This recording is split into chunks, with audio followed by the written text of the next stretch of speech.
The architect of the Holocaust was a butcher who never held a knife, a soldier who never really fought, and a thief who never put his hands in anyone's pockets.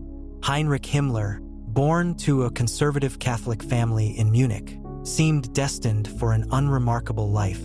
Poor eyesight crushed his military dreams, so he tried chicken farming instead. Yet this ordinary man became the second most powerful person in Nazi Germany, transforming the SS into his personal army and designing the systematic murder of millions. How does someone go from feeding chickens to orchestrating genocide? The answer lies in his methodical approach to everything he touched. When Heinrich Himmler joined the Nazi Party in 1923, he didn't arrive as a charismatic speaker or street fighter.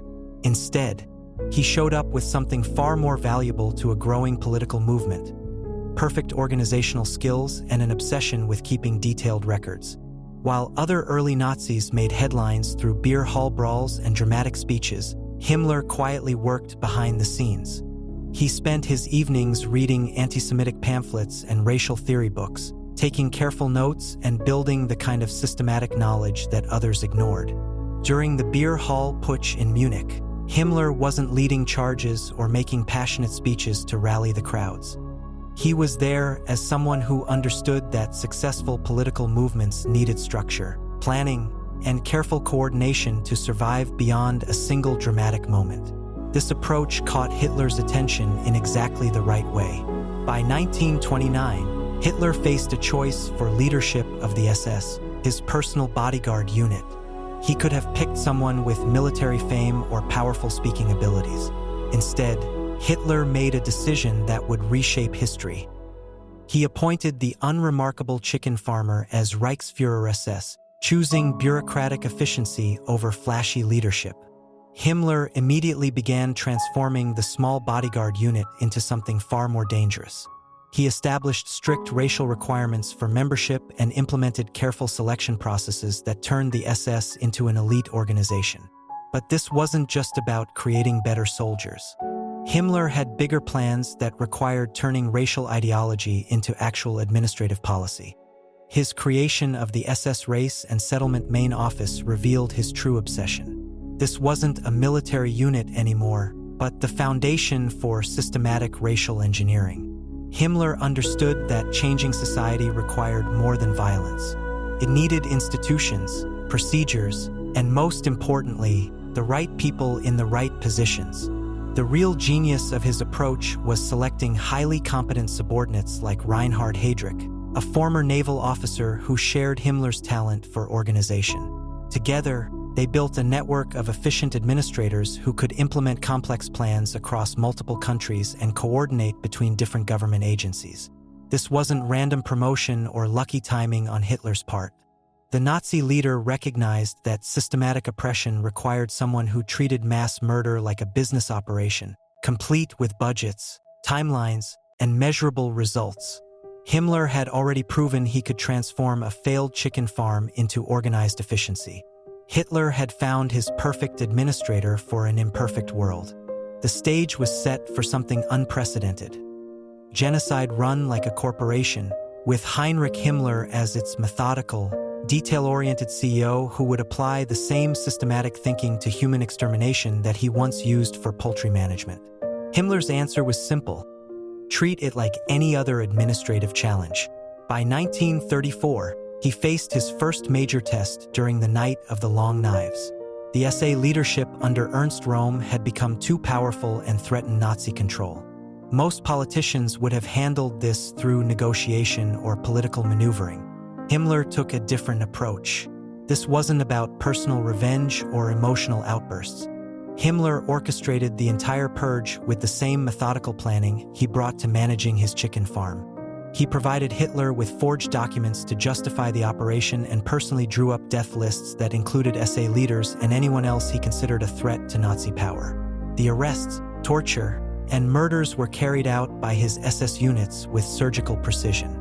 The success of this operation handed him control of the Gestapo from Hermann Göring and command of the entire German police force. This made Himmler the second most powerful man in Germany after Hitler himself. But gaining power was just the beginning. The real innovation came in how he used it. Himmler transformed his new authority to establish concentration camps across Germany, but these weren't chaotic prisons run by angry guards.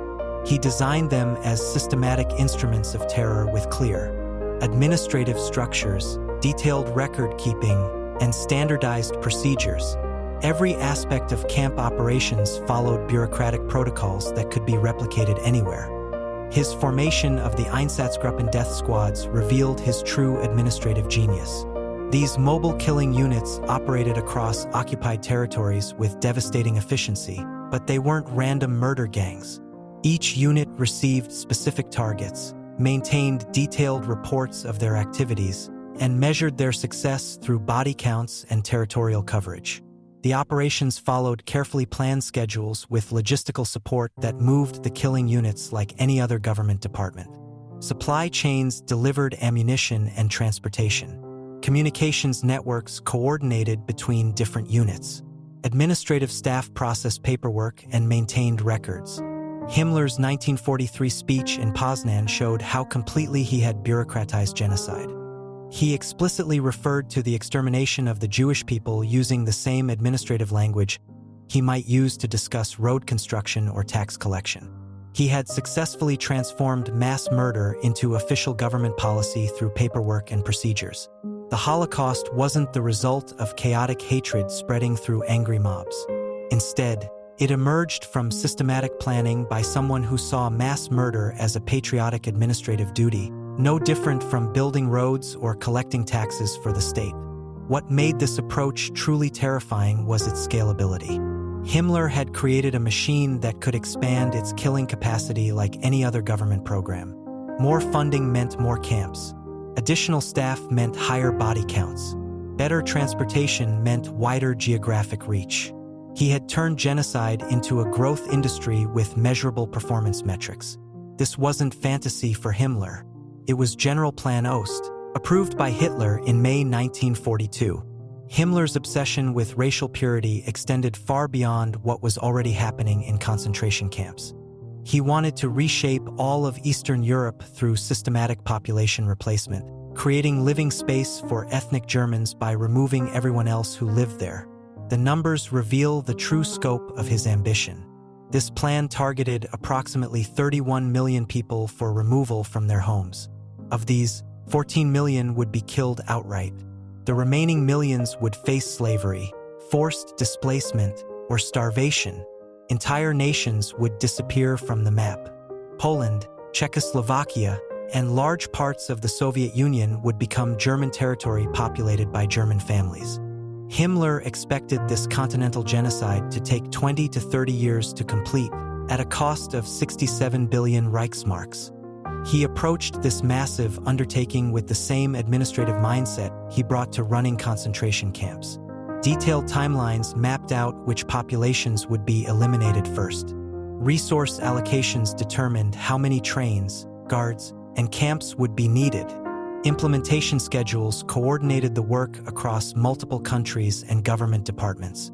His Germanization program treated human lives like inventory to be managed through quotas and classifications. The Volkslist system categorized people based on their perceived racial value to the German state. Those deemed racially valuable would be allowed to live as German citizens. Those considered partially useful would become forced laborers. Everyone else would be killed or expelled to make room for German settlers. The kidnapping of Eastern European children wasn't emotional impulse, but calculated racial engineering. Himmler planned to remove children deemed racially valuable from their families and raise them as Germans. These children would lose all contact with their Polish or other ethnic backgrounds and be adopted by German families. This wasn't about saving children. It was about destroying enemy cultures while increasing the German population. The SS Race and Settlement Main Office implemented these policies with the same efficiency they brought to operating death camps. Applicants had to prove their Aryan ancestry back to 1800. Physical examinations measured facial features and body proportions. Background investigations confirmed political loyalty and racial purity. By the war's end, Himmler's various programs had resulted in the deaths of an estimated 5.5 to 6 million Jews and millions of other victims across multiple countries. The implementation of Generalplan Ost alone resulted in approximately 14 million deaths in Eastern Europe. This revealed the true horror of bureaucratic evil. When systematic thinking meets genocidal ideology, the result is suffering on an almost unimaginable scale. Himmler proved that the most dangerous person isn't always the loudest one in the room, but the quiet one taking detailed notes and making efficient plans. When Himmler committed suicide in 1945 after attempting secret peace negotiations, he died as he lived, a bureaucrat who had systematized humanity's darkest impulses. He contacted Count Folke Bernadotte of the Swedish Red Cross, hoping to surrender to the Americans and British while excluding the Soviets. During a medical examination by a British doctor in Lüneburg, Himmler bit into a potassium cyanide capsule hidden in his mouth. The lesson isn't just about Nazi Germany, but about how ordinary-seeming people can architect extraordinary evil through methodical planning and administrative efficiency. Understanding Himmler forces us to confront an uncomfortable truth. The next great evil might not announce itself with rallies and speeches, but with spreadsheets and policy memos.